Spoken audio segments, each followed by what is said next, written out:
Ang tensyon sa Taiwan Strait ay matagal nang kinikilala bilang pinakadelikadong flashpoint sa Asia. Ngunit sa tuloy-tuloy at mabilis na paglakas ng military power ng China, lalong lumalim ang pangamba ng buong Indo-Pacific. Para sa Beijing, ang Taiwan ay hindi isang hiwalay na bansa, kundi isang probinsyang kinakailangang maibalik, at ang reunification ay hindi lamang pambansang mithiin, kundi isang mandato na hindi maaaring ipagpaliban. Sa kabilang panig naman, ang Taiwan ay matagal nang namumuhay bilang isang independent state na mayroong sariling gobyerno, ekonomiya, modernong militar at matibay na alyansa sa mga demokratikong bansa. Kung pipiliin ng China ang military invasion, ang magiging labanan ay hindi simpleng China versus Taiwan lamang, kundi posibleng maging mitsa ito ng pinakamalaking digmaan sa Asia simula 1945. At dito papasok ang malaking tanong, paano rito masasangkot ang Japan?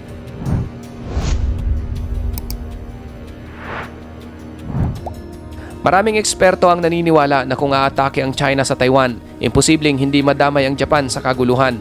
Hindi lamang dahil geographically ay napakalapit nito sa Taiwan, kundi dahil ang bansa ay mayroong malalim na mga defense commitment at alliance obligation, lalo na sa Estados Unidos. Ang Japan ay nagpapatuloy ng presensya ng US military bases sa kanilang teritoryo, at kung gagamit ang Amerika ng Japanese bases para tulungan ang Taiwan, magiging automatikong target ang Japan sa isang Chinese counterattack. Bukod dito, ang Japan ay nasa gitna ng napakahalagang sea lanes na dinadaanan ng langis, trade at military logistic ng buong rehiyon. Kaya ang anumang gyera sa Taiwan ay agad magdudulot ng strategic shock na hindi maaaring baliwalain. Ibig sabihin, kahit gusto ng Japan na umiwas sa direktang bakbakan, ang katotohanan ng geopolitika ang nagtutulak sa kanila na maging aktibong kalahok kung sasabog ang tensyon sa Taiwan Strait. Maraming nakikitang dahilan mga kapatid kung bakit masasangkot ang Japan sa digmaang China at Taiwan. Unang-una ang tinatawag na geographic proximity. Ang Taiwan ay nasa loob lamang ng humigit kumulang 100 hanggang 110 kilometers mula sa Yonaguni, ang pinakatimog na isla ng Japan. Isa itong pulo na mayroong mga radar station at military observation post na nakatutok partikular sa Chinese at Taiwanese military activities. Dahil sa sobrang lapit ng isla, anumang military operation laban sa Taiwan, mula missile strikes, naval confrontations, drone incursions hanggang sa aerial engagement, ay halos direktang tumatama sa mismong paligid ng Japanese airspace at territorial waters. Ibig sabihin, kahit umiwas ang Japan sa aktibong pakikialam, ang mga missile trajectories, electronic warfare at maritime blockades ay maaring pumasok o gumalaw sa loob ng kanilang surveillance zone. Ang digmaan ay literal nakakatok sa pintuan ng Japan. Matatanaw nila ito, mararamdaman at makakaapekto sa kanilang pambansang seguridad at araw-araw na pamumuhay ng civilian population sa Southern Okinawa region. Pangalawa mga kapatid, mayroong kasunduang pangdepensa ang Japan at Amerika o yung tinatawag na US-Japan Defense Treaty. Sa ilalim ng kasunduang ito, malinaw na nakasaad na kung inatake ang Japan, obligadong rumisponde at tumulong ang Estados Unidos. Ngunit ang hindi napapansin ng marami, baliktaran din ang epekto nito sa tunay na operasyon. Ginagamit ng Estados Unidos ang Japan bilang central staging ground ng kanilang air, naval at logistical operation sa buong Indo-Pacific.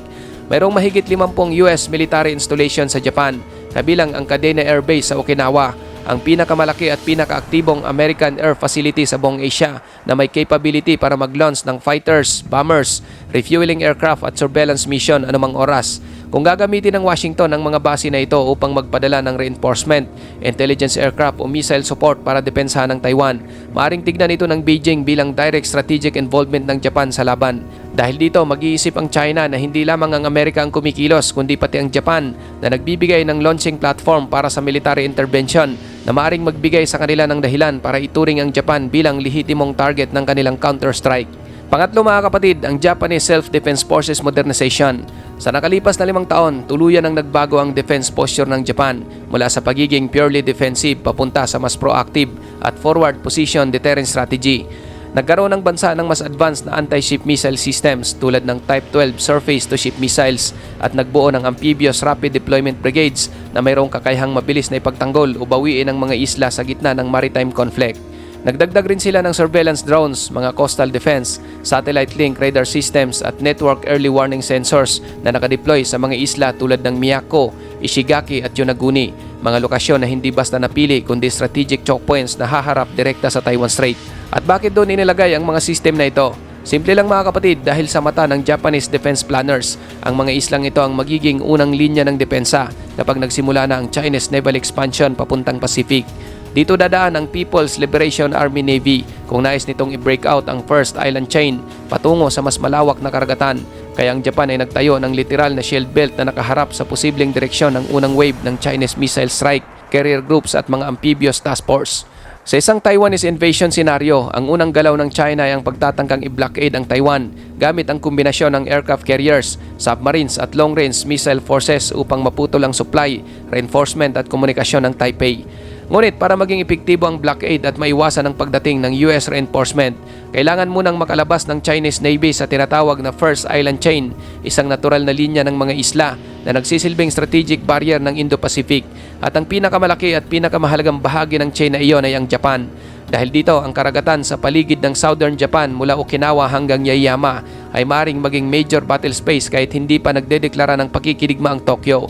Ang missile trajectories, submarine patrols at carrier groups ng China ay halos tiyak na dadaan o gagalaw sa loob ng paligid ng Japanese waters. Kung gagamit naman ng China ng missile strike upang sirain ang mga US bases sa Japan para pigilan ang pagdating ng reinforcement papuntang Taiwan, otomatikong magiging direct participant ng Japan sa digmaan. Sa oras na tamaan ang teritoryo ng Japan, magiging activated na ang US-Japan Defense Treaty at hindi na maaring manatiling non-combatant ang Tokyo kahit gusto pa nitong umiwas. Ito ang dahilan kung bakit maraming military analyst ang naniniwalang ang unang 48 hours ng conflict ang magiging pinakamabagsik at kritikal.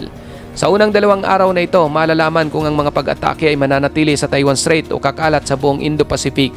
Kung umatras ang China sa escalation, maaring manatili ang bakbakan sa pagitan ng Taiwan at mainland. Ngunit kung magpasya ang Beijing na sabay na neutralize ang US at Japan militarily, maaring lumawak ang digmaan ng mas mabilis kaysa inaasahan. Ngayon mga kapatid, maliban sa mga naunang dahilan, ang historical legitimacy at moral standing ng Japan sa rehiyon ang isa pang maghahatak sa kanila sa digmaan. Halimbawa, kung papabayaan ng Japan na masakop ng China ang Taiwan, magpapadala ito ng malinaw na mensahe sa buong Asia na ang Japan sa kabila ng kanilang modernisadong militar at strategic positioning ay hindi kayang panindigan ang seguridad at stability ng rehiyon. Ang reputasyon ng Japan bilang rising military at regional powers ay malalagay sa alanganin at dahil dyan maaari ring mahikayat ang iba pang bansa na subukan ang pagiging agresibo sa kanilang territorial claims dahil nakita nilang wala palang konkretong resistance. Bukod dito, ang pagiging visible at proactive ng Japan sa isang Taiwan conflict ay may epekto rin sa diplomatic credibility nito. Sa mata ng mga kaalyado, magiging positibo ang imahe ng Japan bilang isang bansa na handang tumulong sa pagpapanatili ng international rules-based order. Sa kabilang panig, kung mananatiling passive, maaring matreat ang Japan bilang weak link sa regional security framework na magpapahirap sa mga future alliances at cooperative security agreements sa Indo-Pacific. Ngunit mayroon ding malaking komplikasyon na humahadlang sa Japan. Ito ang kanilang pacifist constitution, lalo na ang Article 9 na nagbabawal sa paggamit ng military force sa labas ng kanilang teritoryo maliban kung ang bansa mismo ay direktang inaatake. Dahil dito, mahigpit ang limitasyon sa kung paano at kailan pwedeng kumilos ang Japan sa international conflicts. Kaya kung nais nilang legal na makilahok sa depensa ng Taiwan, kailangang may malinaw na bantaw aktwal na panganib sa Japanese mainland o sa kanilang southern island tulad ng Yonaguni at Miyako. Sa praktikal na realidad, hindi ito imposible. Kung gagamit ang China ng preemptive strikes, missile attacks o naval operation na pumasok o nakakaapekto sa Japanese territory o maritime zones, automatic na ito na may tuturing na direct threat sa Japan. Sa ganitong sitwasyon, mayroon ng legal na basihan ng Tokyo upang ipatupad ang self-defense forces sa pamamagitan ng parehong defensive at coordinated support operations kasama ang Estados Unidos nang hindi lumalabag sa kanilang konstitusyon. Ang China naman ay may malinaw na strategic play sa sitwasyong ito. Kung pipiliin nilang huwag galawin ang Japanese soil at tututok lamang sa Taiwan, maaring malagay sa komplikadong legal at political dilemma ang Tokyo. Kaya naman ang tanong, sasali ba talaga ang Japan sa pagdepensa kahit hindi sila direktang inatake? O manatili silang neutral habang ang Estados Unidos sa Taiwan ay naglalaban at nagpapalitan ng putok sa rehiyon? Ito ang pinakamahirap na decision point para sa Japan sa oras ng invasion. Ang kanilang magiging desisyon ay hindi lamang tungkol sa military engagement, kundi pati na rin sa international reputation, alliance credibility at domestic political pressure. Ang anumang maling hakbang o pagkakaantala sa desisyon ay maaring magdulot ng diplomatic fallout, erosion ng pagtitiwala mula sa US at maaring magbukas ng panganib sa kanilang mga isla sa southern chain. Ngayon mga kapatid, kung tuluyan ang kumilos ang Japan, may dalawang malinaw na posibleng papel na maaari nilang gampanan sa isang Taiwan conflict.